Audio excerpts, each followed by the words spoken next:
pretendem falar nessa palestra um pouquinho sobre linguagem, um pouquinho sobre até chegar em geração de código compilado, etc. e tal. Eu empolguei demais escrevendo a linguagem. Acabei que ontem, meia-noite, eu estava tentando escrever um driver group em C para a LLVM. Descobri que 10 anos sem programar em C, você esquece praticamente tudo que você sabia sobre C. E a extensão estava acreditando demais, mas acho que vai dar para a gente tocar um pouquinho a coisa aqui. Por que criar uma linguagem de programação? Essa é uma pergunta válida. A gente tem hoje aquele 99 Bottles of Beer, que é um site que compila linguagens de programação fazendo aquela canção, né, escrevendo a canção. Ele deve estar, a última vez que eu olhei, estava com 1.200 e poucas linguagens, indo já para talvez 1.300, deve ter passado isso hoje em dia. Então, por que criar uma nova linguagem de programação? Óbvio que se você criar sua própria linguagem de programação, a chance de que ela vá ser adotada, que alguém vai usar isso oficialmente, vai virar um novo Ruby, vai virar um novo Python, ela é mínima. Então não tem tanto, você poderia pensar, não tem tanto incentivo para você criar uma linguagem de programação. Mas na verdade tem, né? Cada nova linguagem de programação é um campo novo para implementação. É um campo novo para você experimentar com conceitos novos, com conceitos interessantes. O Fred Brooks, em 75, ele falou que em 10 anos, né, depois de ele ter escrito o livro, ninguém veria um aumento de uma ordem de magnitude numa ferramenta de programação. E realmente isso não aconteceu.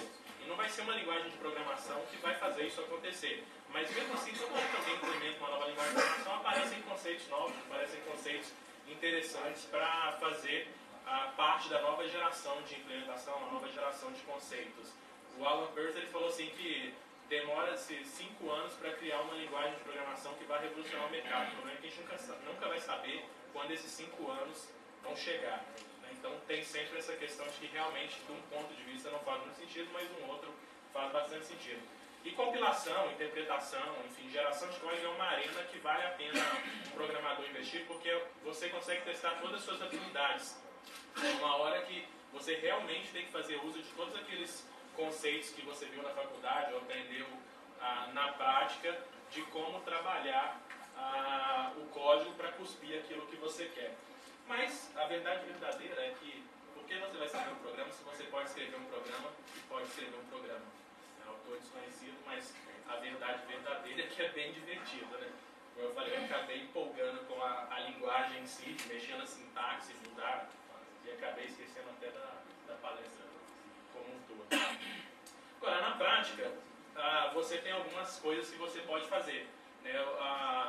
Mais ou menos, acho que uns 2 anos depois, eu não sei se eu dei a mesma palestra em algum lugar, eu falei muito sobre linguagens de domínio, né? DSLs.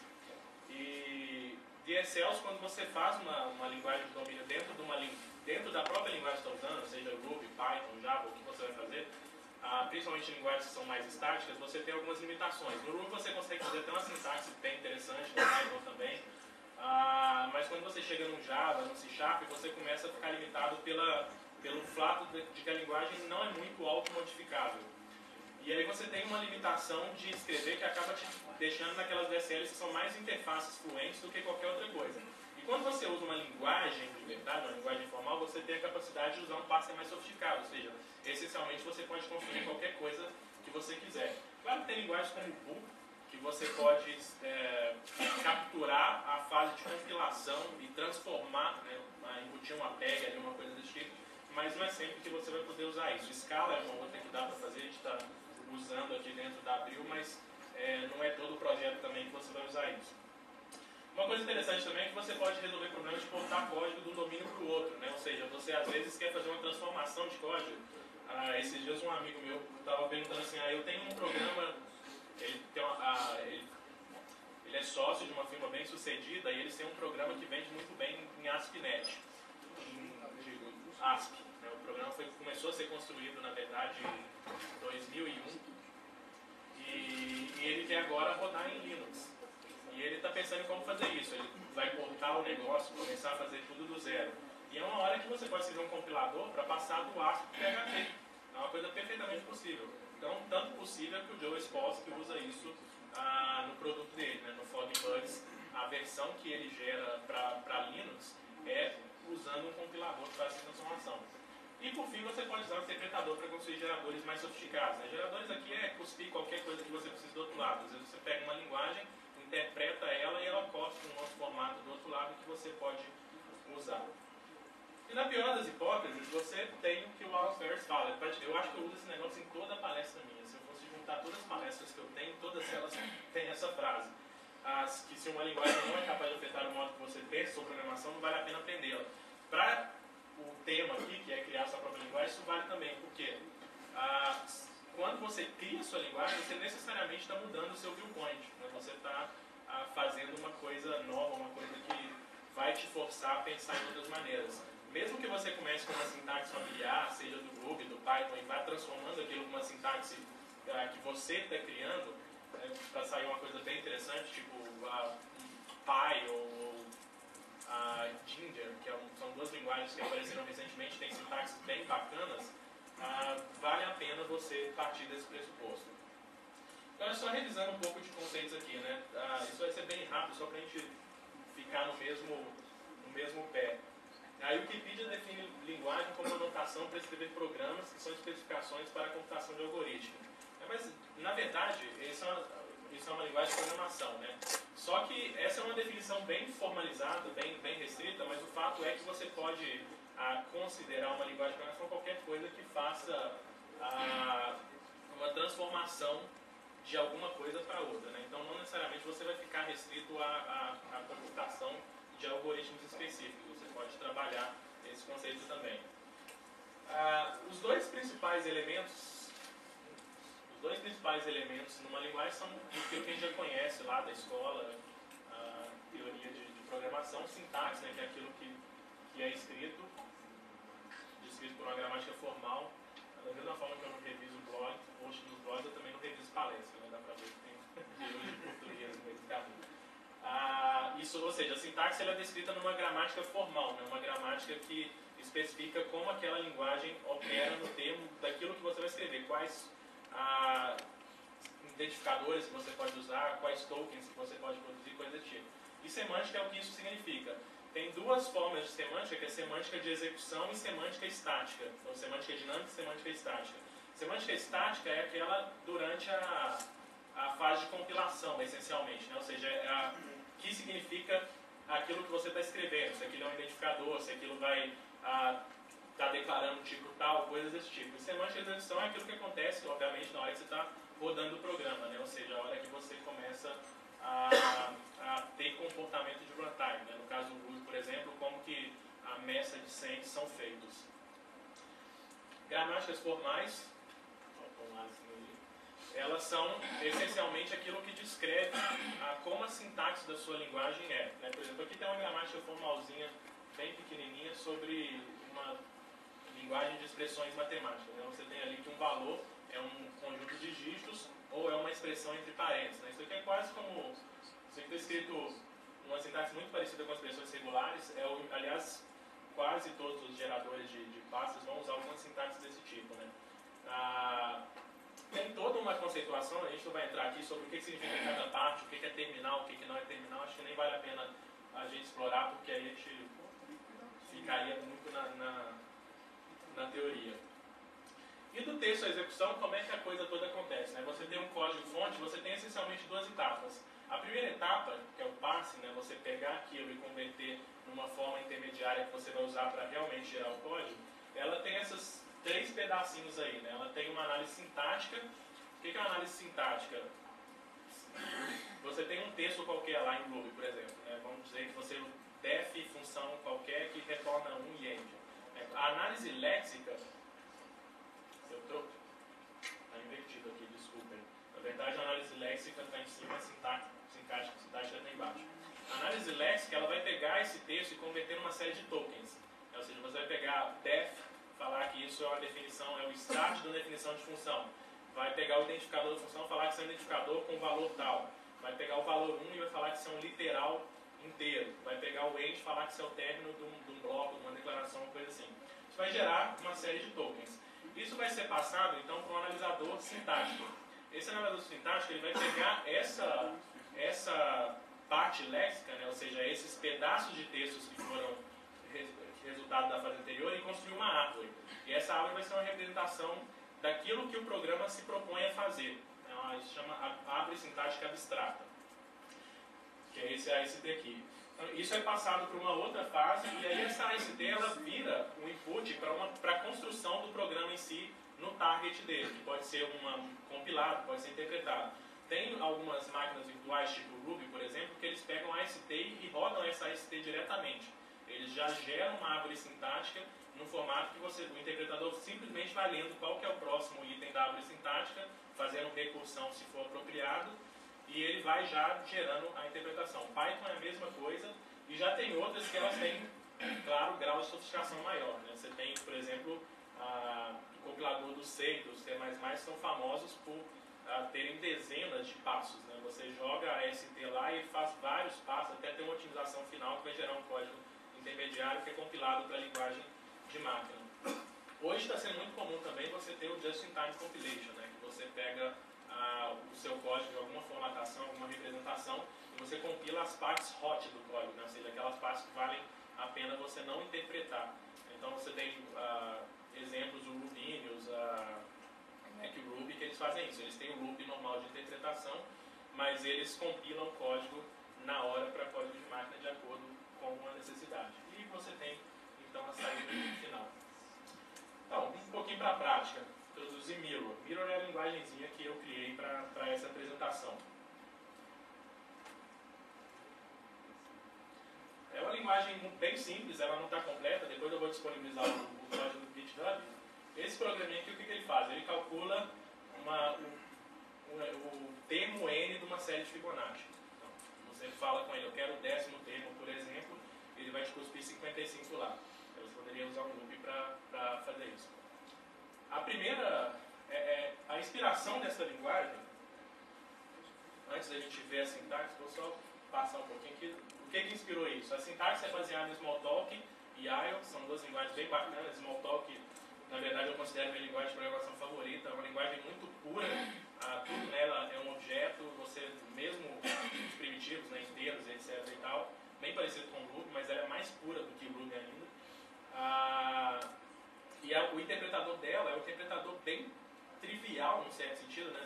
Você consegue ler o interpretador, se pegar o código fonte dela lá em C, e é bem trivial de ler. É um interpretador que data da década de 80, mas que ele continua funcionando perfeitamente. Eles fizeram, óbvio, otimizações ao longo do tempo, mas você tem até sites grandes rodando em Smalltalk sem problema. A maioria dos interpretadores eles seguem uma especificação, que é o Blue Book, e eles são bem formalizados, então geralmente se comportam muito da mesma forma, mas é bem interessante. E IO, que é uma linguagem mais nova, o mesmo cara que criou Self, que é ali Slot Based com Self, que é uma linguagenzinha que ela é homoicônica e bem simples, ela tem a capacidade de você simplesmente encadear mensagens e isso vai efetuando os seus cálculos, seu código, enfim.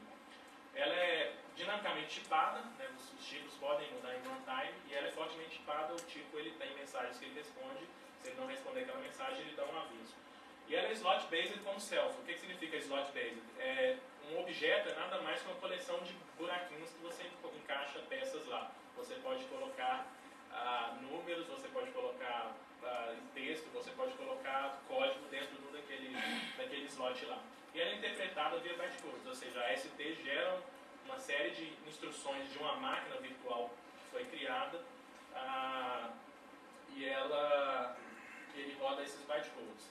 Voltando um pouco aqui, então, a sintaxe. Quem já mexeu com o Smalltalk deve notar que é muito parecida, né? Você tem basicamente 3 tipos de expressões: binárias, keyword e unárias. Então, aquela primeira ali, word, mirror, into, fib. Isso é uma mensagem de keyword, né? Keyword é mirror, into, e ela recebe um parâmetro fib, que é um texto. Essencialmente, o world é meu slot, é minha classe base. Ela está num contexto que chama universe. Universe é o ground, né? O chão disso daí tudo. Então, toda hora que eu quero criar uma classe nova, eu simplesmente peço o mundo para se espelhar numa nova classe. E aí ele cria essa nova classe copiando todos os slots da anterior. Então, tudo que tiver no mundo ali, ele vai jogar dentro daquele novo objeto. E os métodos são definidos, os slots eles são definidos usando essa mensagem setTo. Você passa o nome do slot, você passa o que é o slot. No caso aqui, logo depois que eu criei o mirror into feed, ele já tem um novo container que chama feed, e eu passo a mensagem set to, passando dois parâmetros, of, dois pontos, que é a mensagem que ele vai responder, e qual que é o código dessa mensagem. Isso é um bloco bem parecido lá com Ruby, Python, enfim. E aí tem o código ali. E lá embaixo eu tenho um exemplo de duas chamadas, uma mensagem keyword, né, feed of 10, e uma mensagem unária, que é o transcribe and break, que é o print line. Né? Simplesmente ele pega e cospe o resultado disso para a linha de comandos. A gente vai ver isso sendo executado. O que eu usei para construir isso? A análise, para economizar tempo, né, existem várias ferramentas sobre análise léxica, análise sintática. Geralmente isso era feito lá nos primórdios por fases bem separadas mesmo. Você tinha, por exemplo, um lex da vida que fazia análise léxica. Então ele pegava, convertia uma série de tokens e botava isso. Na verdade ele ia fazendo uma chamada de uma série de funções e você poderia usar isso para o que você quisesse. E logo depois você tinha um IAC da vida que fazia a análise sintática disso. Ele consumia os tokens e gerava as produções que você precisava. Para economizar tempo, eu usei o Tritop, que é um Packrat Parser no Ruby. O que é um Packrat Parser? Ele é uma espécie de parser que usa uma gramática formal um pouquinho diferente. É uma PEG, uma Parsing Expression Grammar. A diferença dessas gramáticas para gramáticas normais é que é o seguinte: geralmente quando você tem uma produção qualquer, você tem tipo aquela que eu mostrei no começo. Value é um valor, é uma série de dígitos, um ou mais dígitos, com uma expressão de parênteses. Uma gramática formal normal, uma gramática ali de contexto usual, ela é gerativa, ou seja, você diz que a gramática ela gera todas as produções possíveis. Então, partindo daquele value ali, você teria todo o conjunto, infinito, é claro, de números, né, ou seja, conjuntos de dígitos com um ou mais dígitos. Teria 1, 2, 3, até 10, depois 11, enfim, infinito, e todas as expressões entre parênteses disso.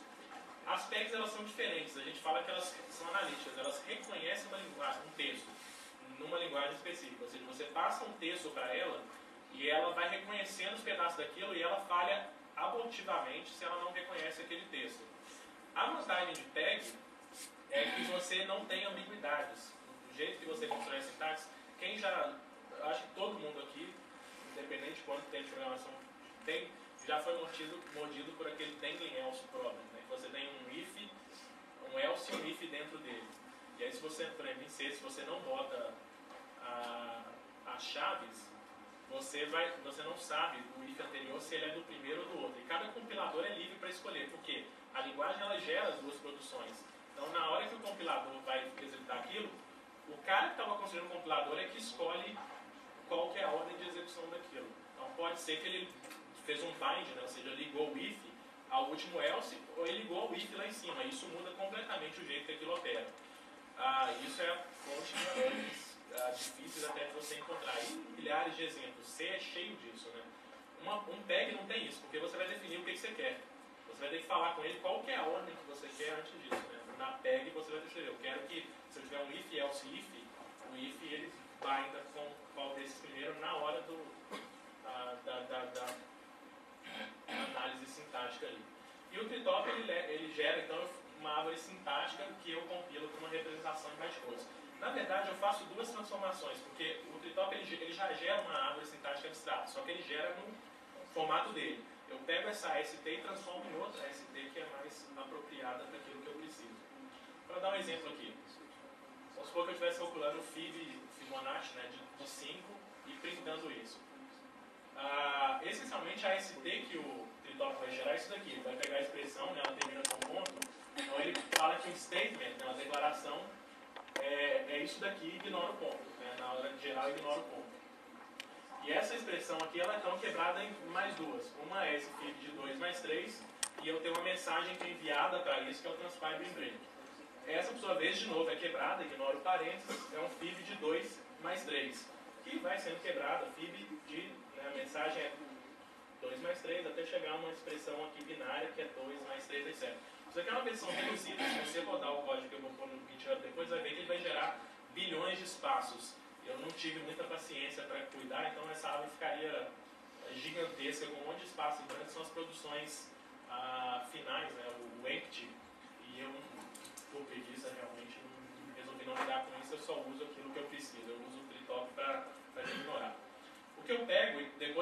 isso para essa segunda representação. Ou seja, eu pego aquela árvore mais não específica e transformo já para uma árvore sintática que eu quero usar para a geração posterior. Então, essa ST, agora ela já tem um statement. Esse statement, na verdade, é um transcribe and break, né? Ele envia essa mensagem transcribe and break para o quê? Para o resultado do subnó dela, que é uma message of entre fib e, por sua vez, tem um outro message mais aqui para dois literais. Então, essencialmente, eu estou transformando aquele pedacinho de código numa descrição formal, né? uma árvore sintática abstrata daquilo que eu quero executar. E eu pego essa árvore sintática, então, e gero bytecodes. Eu tenho um code generator que vai cuspir bytecodes aqui para mim. Esses bytecodes são input para a árvore, para a máquina virtual final. E, essencialmente, eu tenho alguns. Aqui eu acho que mostra, inclusive, todos os bytecodes que eu tenho. Eu acho que só não mostra o implicit. É um stack. Né? Eu tenho um stack ali, eu vou jogando itens, né, valores nesse stack, fazendo operações. Então, por exemplo, push 3, boto 3 no stack, push 2, boto 2 em cima. Então, meu stack agora é 3, 2. Mando um mais para isso. Ele vai pegar o topo do stack, que é o 2, né, e usar isso como alvo. Né, o objeto que você vai mandar a mensagem para ele. Manda, então, a mensagem 2, passando 3 como parâmetro, que é o resto do stack. Vai deixar 5 no stack. Agora eu carrego o fib. Fib, como eu falei, é um container, né, baseado no world lá.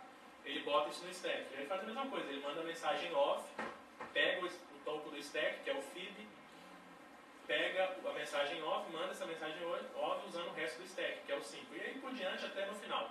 E o pop ali é geralmente quando você descarta um statement, você dá um pop, porque você não vai usar e você não quer sujar a sua pilha. Então eu tenho um statement que ele termina com um ponto. Naquele ponto, se eu resolver que eu vou descartar o valor, eu dou um pop e tiro aquele resultado da pilha. Tudo bem até aí? Alguma pergunta? Beleza. A gramática. Eu não vou mostrar tudo aqui, porque, enfim, vou disponibilizar o código depois. A ideia era só mostrar um pouco do que eu usei para construir isso. Gramática, igual eu disse, é em tritop. O tritop, a gramática é definida, nele mesmo, por sinal, ele faz bootstrap da própria gramática. E, essencialmente, uma gramática, ela tem esse grammar, nome da gramática, é lá, bem parecido com o Ruby, inclusive, já que é escrito em Ruby. E vários rules, que são as produções que eu quero gerar. Então, por exemplo, o que eu estou falando ali? Que os statements da linguagem, isso é a primeira regra, inclusive, ela é chamada da regra raiz. Toda hora que uma sintaxe vai ser analisada, ele começa por ali. Então, eu passo em texto qualquer, ele começa tentando analisar statements. Então, o que ele procura? São espaços, eu defino o que é espaços, cada item desses daí é uma produção independente. No caso aqui, eu defino que espaços, mais para frente, né, no resto da gramática, é uma série de white space mesmo, barra R, barra N, barra S, etc. Ou um comentário que vai até o final da linha, seguido de mais espaços, etc. Então, um statement, na verdade, é uma quantidade arbitrária de espaços, seguida por um statement, seguida por mais espaços, seguida por um ponto, seguida por mais espaços. Esse negócio aí do sinal entre maior e menor, essa declaração aí, na verdade é uma extensão do tritop para lidar com o que eu preciso. Na verdade, o que eu estou falando do tritop é o seguinte: na hora que você chegar nesse statement, para aí e invoca um módulo externo para você, na verdade, isso seria mais para frente. Ele fala, na verdade, associa esse statement com esse bloco que foi gerado aí. Mais para frente é que eu vou dar essa informação. Então é simplesmente uma forma de taguear aqui, tagueando para mais para frente usar. E um statement é uma message expression. E o que é uma message expression? Está ali embaixo, é uma keyword expression, ou uma binary expression, ou uma unary expression. Isso daqui é o que eu falo que resolve ambiguidades, porque esse operador barra é um operador de sequenciamento. Significa que o tritop vai tentar cada expressão, cada produção dessa na ordem. Então ele vai tentar reconhecer uma keyword expression primeiro. Se ele falhar, ele vai tentar uma binary expression. Se ele falhar, ele vai tentar uma unary expression. E se ele falhar, ele, óbvio, vai abortar. Se ele reconhecer uma keyword expression, é aí que entra a questão dele não ter ambiguidade, porque ele para aí. Pode ser que aquilo também é uma binary expression válida, tem muita gramática que isso acontece. Mas como isso está sequenciado, ele já para na primeira. Ele reconheceu isso como uma keyword expression. E isso você for regras de precedência. Na gramática, nessa gramática da linguagem Mirror, uma keyword expression vale mais do que uma binary expression se encontrada sozinha. E o que é uma keyword? Uma keyword é uma binary expression seguida Ali você tem um account, por exemplo, que é uma binary expression seguida de um monte de palavrinhas terminadas em 2 pontos. Então ali a mensagem seria deposit, 2 pontos, from, 2 pontos. Isso daqui é a mesma coisa do reconhecimento. Aquele variable, 2 pontos, binary expression, é sempre uma forma de falar assim, eu não quero que isso chame binary expression, chame isso de variável, na hora que você for gerar esse nó aí. E, enfim, você pode reconhecer um número arbitrário de keywords ali. Óbvio que está rodando, lembra lá que está rodando dentro do statement. Então você pode terminar com um ponto ali, isso é um statement que contém uma keyword expression. Uma expressão binária é essencialmente a mesma coisa, ela é uma expressão unária com um seletor binário, que é mais, menos, dividido, etc., seguida por uma expressão binária. Ou ela é uma expressão unária. Então eu tenho as duas coisas aqui. Então ali, por exemplo, 2 mais 3 vezes account balance. 2 mais 3 é uma expressão binária. 2 mais 3 vezes account balance também é uma expressão binária. E account balance é uma expressão unária. Então tem um alinhamento aí. Expressões unárias, mesma coisa. A expressão unária é uma variável, tipo account, por exemplo, ali, que é uma primária. Uma primária pode ser um bloco, pode ser um literal, etc., seguido de vários seletores, separados por espaço. Então ali, account current balance é uma expressão unária, tem outra expressão unária, aí parênteses outra expressão unária. Agora juntando as peças, muito código aí, pouca exibição. Esse mirror parser é gerado pelo tritop, né? Você passa para ele a uma expressão qualquer. Então ali eu passei a expressão 2 mais 3. O que ele gerou nisso daqui? Gerou uma árvore sintática, abstrata, né? E ele fala ali que o primeiro nó, por exemplo, é statements, começa no 7.0, o texto dele é 2 mais 3, e ele tem esse métodozinho build associado. Esse build, inclusive, vem daquele statement que eu falei. O subnó ali é um statement, né? E como eu não nomeei o nó, ele bota aquele 0, ele vai gerando, se o nó, se tiver mesmo nome e ele precisar de mais de um nó, ele vai gerando 1, 2, 3. E ele tem um método statement, que é um métodozinho que representa o statement sim. E por aí vai, sabe? Binary expression, integer literal, spaces, 2, tem vários tipos de espaço ali, no caso, esse é um espaço entre expressões, então ele tem um outro tag ali e por aí vai. O que eu faço, como eu disse, é converter o hash. Então eu vou pegar isso daqui e associar uma série de módulos no tritop que vão me permitir fazer isso. Por exemplo, eu tenho aquela regra ali de statements, lembra, voltando lá no começo. O que eu faço? Eu associo um módulo statements que o tritop vai incorporar. Lembra que eu falei que eu taguei o statements, né, com isso daqui. Então, nesse tag eu estou colocando um método build.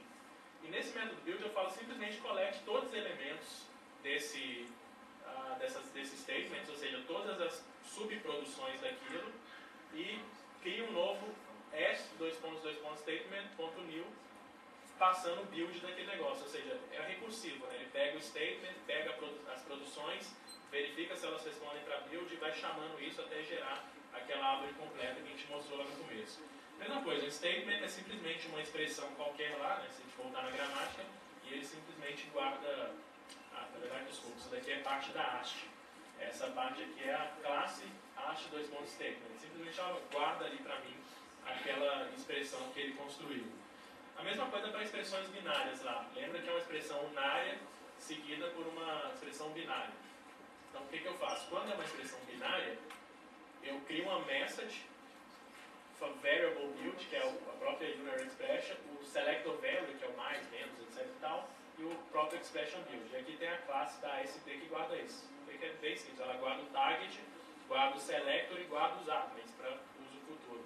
Por que eu não estou pegando o unary expression ali? Porque uma binary expression ela é essa expressão inicial ou uma unary expression. Porque eu não preciso. Na verdade, se ele cair nesse caso ali, vai cascatear para essa regra. E essa regra tem a produção própria dela, que é essa daqui. Não, desculpe. Essa aqui é a binary expression. Binary expression repetido. A Dani estava com razão.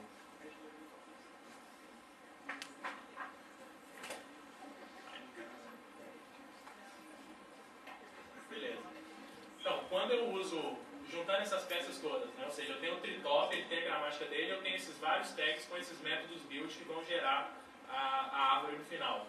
Quando eu junto isso daí, faço um build naquele nó sintático inicial, ele vai me gerar esse array de expressões aqui, que é um statement, que tem uma expressão, que é uma mensagem, que tem um target, blá blá blá, que eu posso usar para construir um bytecode. Isso eu passo então para a fase de geração de código. Essa fase de geração de código, um double dispatch, um code generator, o que ele faz? Ele recebe um AST para inicialização e chama esse método generate nos statements que aquela hash contém. Esse generate ele simplesmente gera qualquer produção ali. O double dispatch está nisso daqui, que ele olha a classe, esse código está bem meia boca, mas ele olha o tipo da classe e chama um método baseado naquele nome. Então, se for, por exemplo, hash message, ele arranca o módulo, deixa message e chama o generate message, que é essencialmente alguma coisa desse tipo aqui. Então, por exemplo, o que é um generate statement? Eu gero a expressão dele e taco um pop no final, só isso. O que é gerar uma variável? É chamar uma instrução load dessa variável. O que é uma mensagem? Mesma coisa, uma mensagem é uma série de instruções. Eu pego os argumentos, inverto para empilhar no stack, gero aqueles argumentos, somo com o target, a geração do próprio target, ou seja, recursivo, e coloco um message new no final, que é o bytecode daquilo. Então, eu estou simplesmente transformando aquela hash numa série de instruções ali. E os bytecodes eles são bem simples também. Por exemplo, o bytecode do pop, na verdade é só eu poderia ter usado uma constante aí, eu só que usei uma classe para poder fazer inspect disso na hora que eu estava debugando. Para aquele negócio de não escrever muito teste do bagulho, né? Aí você não sabe o que está acontecendo, você dá um inspect lá para ver o que está gerando. Até tem teste, mas não tanto para poder pegar esse negócio. E a message é a mesma coisa. Um selector eu guardo um monte de informações aqui, guardo o nome dele como se fosse um método, a arith dele, né, que é a quantidade de argumentos que ele tem, e por aí vai. Então, juntando as peças de novo. Quando eu dou faço esse código aqui, eu pego a AST, mirror new.parse lá, pego 2 mais 3. Lembra que ele gera aquela sintaxe dele, uso o build para gerar a minha AST, e aí eu passo para o code generator, e ele vai gerar um monte de bytecode desse tipo. Push 3, push 2, push mais, pop. Né? A expressão 2 mais 3, ela é essencialmente isso daí. Eu estou ignorando o resultado no final. Qual é o modelo de execução disso tudo? Vamos supor que eu tenho uma classe chamada count. Essa classe, eu falei, ela tem um monte de slots. Então, por exemplo, ela tem um slot chamado balance, que contém um valor qualquer ali, 0. Deposit, na verdade, é um block context, que é um método. Mesma coisa, withdraw é um método e user aponta para outro container, que é um método. E assim por diante. Simplesmente, eu falei, uma coleção de caixinhas que você guarda coisa ali e o interpretador ele vai olhando o que ele precisa fazer com aquela caixinha. Isso tudo está dentro de um universo que contém o mundo. Então, esse universo ele tem um objeto primário que é o mundo e um objeto chamado error que eu uso para abortar de uma vez. E esse road ele tem 2 mensagens básicas que servem para isso tudo. Inclusive, essas mensagens elas não estão implementadas em Mirror, elas são implementadas no código da linguagem que eu escrevi, que é Ruby no caso. Mirror, então, cria um novo road, copiando seus valores para lá. E o set2 seta um slot específico. Bacana desse modelo aqui é que eu não preciso me preocupar com mais nada. Tipo assim, eu vou gerar um account, uma classe account, entre aspas, eu simplesmente clono o mundo. Eu espelho o mundo dentro da minha classe lá. Agora eu quero gerar uma instância dessa classe account. Eu simplesmente espelho a classe account numa nova variável. Ela copia todos os slots do jeito que eles estavam na hora lá. Aí você vai cascateando isso. Então, na verdade, um objeto é simplesmente uma cópia do anterior.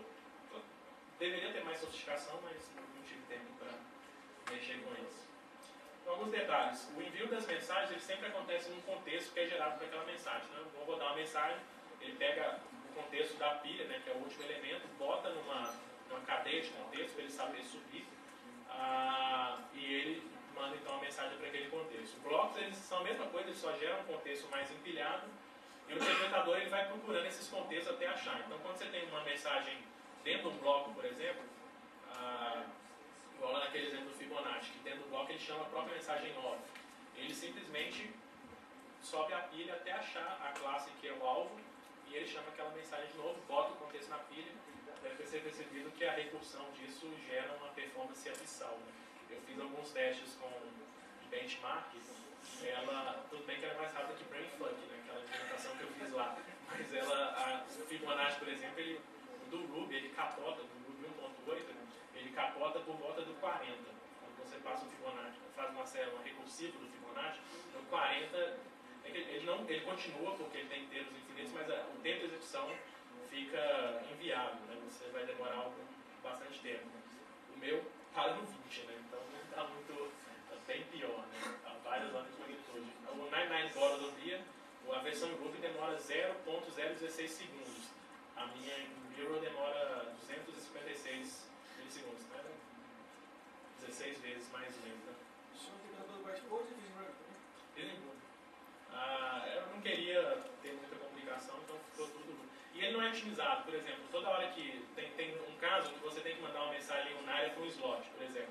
Vamos supor que você tem um account balance lá. É um slot que é um literal, né? Tem 0.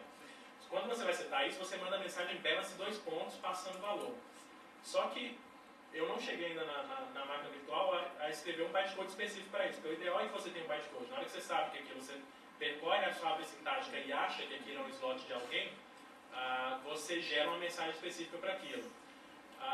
Eu não fiz, eu vou caçando os slots até achar um que tenha aquela mensagem sem 2 pontos na frente. Aí eu tenho que olhar se ela só tem 2 pontos, né? Porque aí não seria uma mensagem composta, e aí isso gera outras deficiências. A ideia é fazer algumas melhorias até para brincar nisso.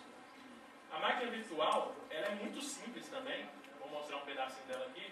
Ela simplesmente recebe uma série de instruções e esse método run faz isso. Ele pega o instruction pointer, né, seta para 0 lá, e enquanto tem instruções, executa aquele método. Inclusive, assim, inspirado na máquina virtual do Squeak, né, do Smalltalk, que é exatamente a mesma coisa. Ela faz isso, ela pega lá um método compilado, né, qualquer, e na hora que a imagem starta, na hora que aquela execução starta, ele simplesmente pega o IP, vai incrementando e vê o que tem ali. E um método, quando você pega um método, um bloco, uma coisa assim, ele guarda aquele IP em algum lugar, bota um novo IP e vai por aí. Que é exatamente o que eu faço com blocos, por exemplo. Um bloco ele é uma coleção de instruções. Quando eu rodo um bloco, eu guardo o IP anterior e rodo aqueles blocos. O execute pega a instrução, olha o tipo dela e faço o que eu preciso. Por exemplo, a implicit é tipo self. Quando eu detecto que eu tenho que mandar uma mensagem para o self, eu boto um bytecode implícito na pilha para falar, pega o self e joga nesse contexto. Não é simplesmente stack, push, envelop, current context, que é o contexto que eu estou atualmente. Ele envelopa aquele contexto e joga na pilha. Esse wrap é porque é o seguinte, para ficar mais fácil, por exemplo, o método down to do, o método inteiro, ele vai descendo lá ele faz 99 down to 1 do alguma coisa. Esse método eu implementei em Groovy mesmo. Então, nesses casos aí, eu envelopo o inteiro meio que um proxy, para poder usar mensagens nele. Poderia ter sido mais fácil olhar a pilha sem o inteiro, mas eu não cheguei lá. O bytecode pop, stack pop, não tem muito mais que isso. O push é simplesmente pega o valor ali, né, o load, aquele literal joga na pilha. O load acha o contexto atual e vai caminhando para aquilo e joga o valor na pilha e por aí vai. O message que é um pouquinho mais trabalhoso. Juntando as peças de novo aqui, interpreter run, uma expressão qualquer, ele vai retornar o resultado ali. Esse road of load aqui, na verdade, é um método que eu criei para devolver valores para fora do universo quando eu preciso usar, por exemplo, eu estou executando aquela máquina virtual na linha de comando. Então eu uso o offload para printar o último resultado do que saiu. Então ele executou 2 mais 2 e jogou no array de offloads lá, que é 4. Aqui é um exemplo um pouco mais interessante, que ele criou um bloco, que o resultado do bloco é 2 mais 2 e chamou um value naquele bloco. Ou seja, ele criou um bloco na pilha, mandou uma instrução para aquilo. Próximos passos, aquilo que eu estava brincando. A linguagem não tem arrays, não consigo fazer, eu estava tentando escrever um Random Convex com um algoritmo para isso, aí bati no fato que a linguagem não tem array, então tem que implementar para poder brincar. Essas mensagens mais comuns, elas podem ser inliners, ou seja, eu não preciso mandar mensagens para mais, para menos, essas coisas assim. Eu posso simplesmente olhar na pilha e ver se eu tenho um inteiro e outro inteiro, um float, outro float, eu posso fazer direto ali na pilha e já fazer o resultado. Isso é uma primitiva. Se eu tenho que mandar uma mensagem para o proxy do inteiro, isso demora bem mais. Mesma coisa para if true e if false. If true e if false, na verdade, atualmente a máquina virtual cria um bloco, cria 2 blocos e manda uma mensagem para o booleano com esses 2 blocos sendo passados. Isso é super ineficiente. Uma instrução if true ela pode ser inline com uma série de jumps, né? Eu comparo já e faço jump para os pontos. To do é a mesma coisa, eu posso transformar num loop desde que eu tenha instrução jump. E o melhor uso de blocos, isso aí é para quem quiser fazer o download de código lá, vai ver que a máquina virtual é bem naiva, ela é bem ingênua, né? Foi bem na brincadeira mesmo. E um passo que eu não consegui fazer, eu prometi que eu ia falar um pouco sobre é o LVM, que é a Low Level Virtual Machine. Não consegui fazer, não tive tempo. Mas o que é o LVM? Ela é uma library e uma série de programas que fornecem isso daí. É uma estratégia de compilação, né? Você tem essencialmente é um compilador que pode executar passos arbitrários num determinado código. É um conjunto de instruções virtualizadas, ou seja, uma representação intermediária, tipo o Microsoft lá, CLR, CLI, ou tipo JVM, né, que tem um conjunto dela, que você gera nessa representação intermediária e pode fazer target para qualquer máquina real que o LVM suporta. E é uma infraestrutura de compilação, ela tem compiler, intérprete, JIT, por aí vai. E um conjunto de ferramentas baseado em cima disso. A LVM, na verdade, ela é essencialmente uma DSL para geração de código intermediário otimizado e mutado. Se você olhar o código dela, você vai ver que, na verdade, é como se você estivesse fazendo aqueles builders em Ruby ou em Python, que você vai chamando, cria uma condicional, seta o bloco da condicional e por aí vai. O código pode ser estático ou JIT, ou seja, ela serve para você criar linguagens como C, que já compila estático, ou você pode digitar o código em runtime. E hoje ela é usada por coisas do tipo MacRuby, Rubinius, Another Swallow, que é uma nova versão do Python usando a LLVM. E o que seria interessante colocar isso, por exemplo, transformar slots de códigos em funções. Eu tenho aquele bloquinho, hoje eu estou guardando um bloco mesmo, mas se aquele bloco é rodado mais vezes, eu posso fazer um ditting naquele, né? Transformar aquilo num código mesmo, que chama o interpretador se ele precisar, faz um fallback. Closures em funções, quando não fizer sentido, por exemplo, se eu tenho um if true e um if false que simplesmente executa alguma coisinha ali, esse é um bom exemplo que eu posso inline isso. Mas se eu tiver um bloco que eu sei que ele não vai chamar outros blocos, etc., eu posso transformar ele em uma função, ignorar o fato que ele é uma closure. E compilar o próprio interpretador. Na hora que eu estiver fazendo a interpretação, se eu detectar caminhos comuns do interpretador, e isso é uma coisa que o MacRuby faz, o Rubinius faz, ele vai ditting, né, fazendo um just-in-time compilation do próprio interpretador. Então, o interpretador vai ganhando mais velocidade. Um exemplo de uso aqui, usando o LLVM Ruby, que está quebrado. Eu estava tentando consertar, mas como eu falei, você está meio enferrujado. Você cria um novo módulo ali, né, que é um arquivo de bytecode, é um arquivo de objeto. O type, cria uma função ali, você vai passar um type para ela, o type ali é machine word, e daquele módulo, que tem um errinho ali, você vai dar um get or insert function main, né, você vai chamar uma função main. Cria uma série de blocozinhos ali. Na verdade, vou explicar um pouquinho o que essa função faz. Na verdade, ela compara 1 com -1, se for true, ela retorna 1, se for falso, ela retorna 0. Então, o que ele cria são 3 blocos ali. Um bloco de entrada, um bloco para o caso dela sair verdadeiro, um bloco para ela sair falso. Do bloco, ele chama um builder. O builder vai gerar uma instrução de comparação, que é aquela ICMP SGT, comparando -1 com 1, e vai criar uma condição de comparação ali. Se for true, ele vai para o exit block true, se for falso, existe bloco falso. E a mesma coisa para cada bloco. Cada um deles ali simplesmente return, né, a instrução de return para retornar 1 ou 0. E no final ali o execute engine, get módulo, ele compila aquele módulo e roda a função específica.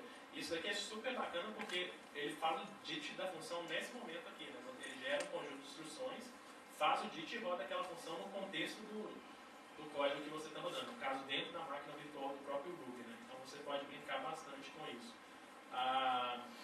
Dá para baixar, por exemplo, o código do Rubinius lá e ver como eles fazem esse tipo. O código do Rubinius é bem tosquinho de seguir, os caras arrumaram confusão de ponteiros para cima e para baixo, mas essencialmente o que ele faz é isso daí. Bem, é isso. Questões, dúvidas, ninguém entendeu nada.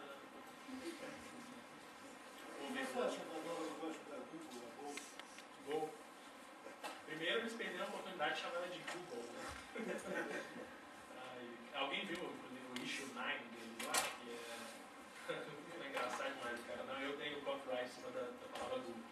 A linguagem eu acho bacana pra caramba, ela, no sentido de que ela tem construtos novos que fazia tempo que a gente não via, né? Então ela tem uma série de coisas. O problema é que a sintaxe dela ainda é pré-histórica, né? Assim, que a galera ainda está muito ligada no C, C++, e eles estavam lá, vamos resolver o problema de compilação do C lá e fazer uma compilação mais rápida. Só que o resultado é que eles criaram uma linguagem que ela pode até ter esse conteúdo interessante, está vendo um movimento para linguagens dinâmicas que tem uma sintaxe mais acessível, mais funcional e enfim, foi uma oportunidade perdida. Aquele monte de engenheiro brilhante lá poderia ter vindo com uma sintaxe mais bacana. Tipo eu comparo com o Jinja, que é uma linguagem que tem documentação embutida na própria linguagem. Na verdade, o programa é literal.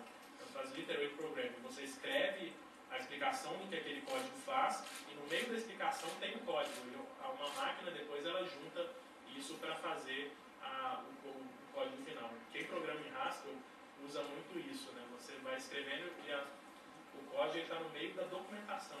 É uma coisa que quase ninguém usa. Claro, é mais difícil, né? Você está programando, você quer produzir resultados rápidos. Mas foi uma oportunidade que eles perderam de experimentar com conceitos novos. Mais alguma pergunta? Ronaldo, muito se fala assim sobre criar novas linguagens, né? Na verdade, assim, eu vejo que se cria muitas sintaxes novas, assim, tal, de maneira diferente de você fazer coisas muito parecidas, assim, né? E uma coisa que pouco se vê no mercado assim é DSL mais vertical, né? E não tão horizontal, por exemplo, uma DSL que fala como que transação bancária funciona, uma DSL que fala como que funciona o estoque, sei lá, né?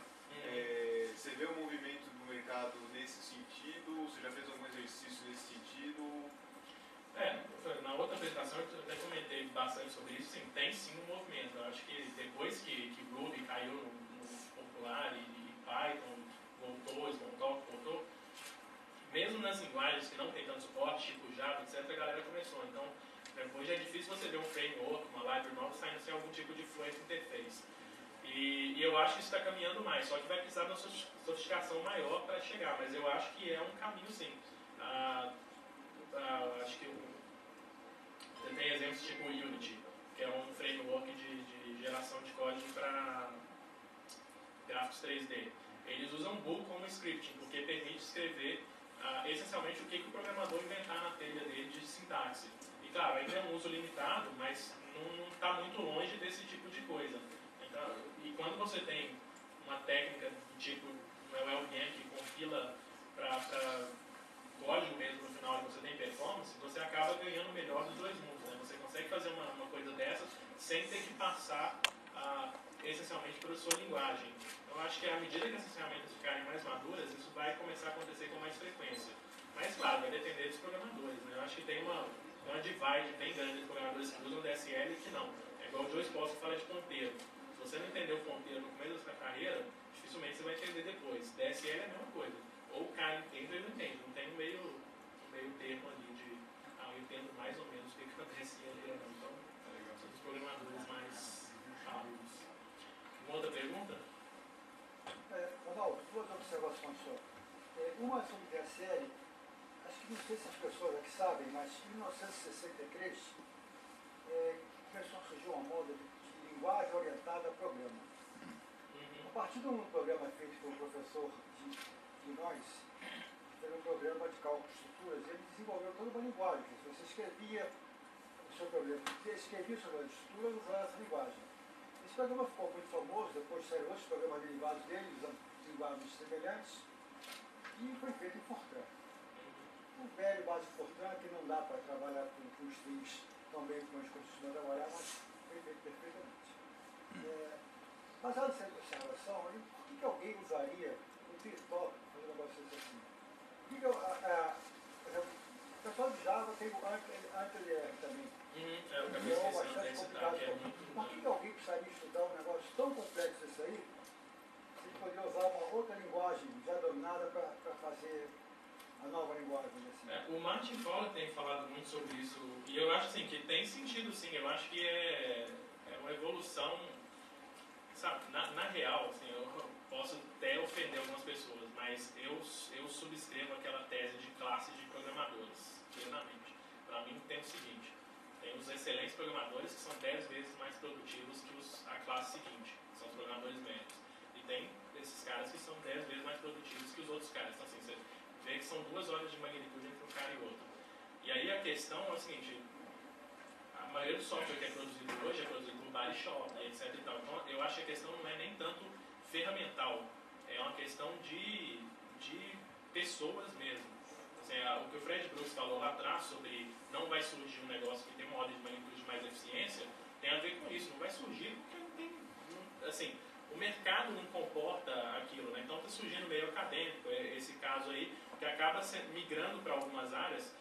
O Capital, que foi escrito no Smalltalk, usa muito dessas características. Eu nunca vi o código, é claro, mas assim, os reportes que a galera faz no UPS, etc., eles mencionam isso. Então, isso está acontecendo, mas não está acontecendo no dia a dia. A gente não vê.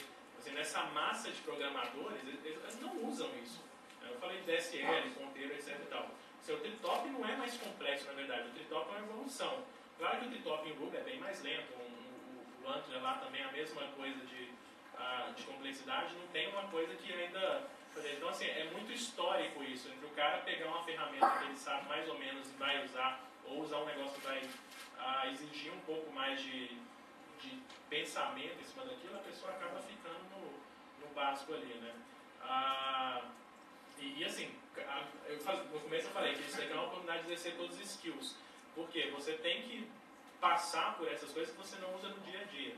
Então, esse tipo de ferramenta orientada à linguagem, orientada a programas, linguagem orientada a programas, eu acho que ele vai ser muito difícil. Ele encaixa um pouco nessa questão da resposta da DSL, de estoque, etc. e tal. Porque vai exigir um grau de maturidade maior. E a maioria, cara, você está produzindo alguns sistemas, não precisa da maturidade, não vai shop e vai e faz. Então, acho que tem mais a ver com, não ofensa, entenda, né? Mas a maioria das vezes não precisa. Então, assim, não é uma questão mesmo de linguagem, é uma questão de gente. E a segunda coisa que eu queria comentar, quando surgiu o Mongol, ele surgiu justamente, vamos dizer, afirmando que seria uma linguagem fácil de fazer outras linguagens. É uma das vantagens do Mongol. Eu tenho amigos que desenvolveram suas teses de mestrado, doutorado usando o Mongol, justamente baseado nessa premissa. Depois morreram, porque o Mongol ficou trevol sem igual o Sanskrit. Milhares, centenas de milhares de instruções jogadas fora porque ninguém conversa com ninguém. A mesma coisa se você fosse desenvolver um projeto agora, seu Smalltalk, ou você fica escravo daquela sua vida inteira, ou ninguém vai ler. Então, a mesma coisa, o Mongol surgiu como, vamos dizer, como uma grande novidade, isso mais ou menos 1970 e poucos, por aí, depois morreu. Mas quando ele surgiu, dizia-se, a grande vantagem do Mongol é que você consegue escrever sua própria linguagem com facilidade. Não tem. Escrever uma linguagem é um treco inerentemente difícil. Né? Não tem linguagem que vai resolver isso. Eu lembro, sei lá, eu devia ter uns 12 anos, eu acho, sei lá, alguém me deu uma revista, não lembro agora como que eu achei essa revista. E era uma revista de eletrônica, e nos lugares estavam falando de linguagem de programação. E tinha um artigo brilhante, não no sentido do artigo ser fascinante, mas o artigo brilhava com a expectativa da pessoa que escreveu, assim, de que aquilo ia resolver todos os problemas de programação. E o que era? Era um negócio de você pôr bloquinhos para os construtos. Então, o if era um bloquinho com uma entrada e duas saídas, e aí você juntava, fluxograma para construir linguagens. E é o sonho até, a linguagem de quarta geração são um refactoring desse sonho. Né? E vai ser assim, até aparecer alguma coisa nova. Eu acho assim, que para a gente evoluir para o próximo nível, a gente teve uma grande mudança conceitual quando foi inventada a abstração. Né? Ou seja, a galera parou de pensar em circuitos e começou a pensar num negócio que fazia em cima. Mas a partir daí, ou seja, 40 anos atrás, não aconteceu nada. Então, hoje a gente tem algumas coisinhas, tipo uma JVM, uma LLVM, elas são tentativas de fazer isso no machine code, mas não resolvem o problema fundamental de que não tem um paradigma que resolva a cabeça do programador. Eu não sei se tem, eu espero que tenha, porque eu acho que para certas coisas não vai ter jeito de a gente fazer certos programas se... tudo bem, as linguagens são Turing complete, blá blá blá, etc. Mas tem certos programas que eu acho que são inerentemente inescrevíveis sem uma mudança de paradigma. Né? Então, se a gente quiser, por exemplo, ter um ambiente seguro, universal, em hardware, etc., então, tem trocando certificados e blá blá blá. Esse tipo de coisa não dá para escrever com as linguagens que existem hoje. Até porque não tem verificação, não tem nada. Igual aquele kernel que foi feito outro dia lá. Anunciado com toda a fanfarra, né? Verificamos um kernel 100%, ele é 100% livre de bugs. Beleza, o kernel tem 3.000 linhas de código. Não vai mudar a vida de ninguém, entendeu? Até alguém conseguir verificar alguns bilhões de linhas de código, não vai acontecer. Então, talvez a próxima mudança seja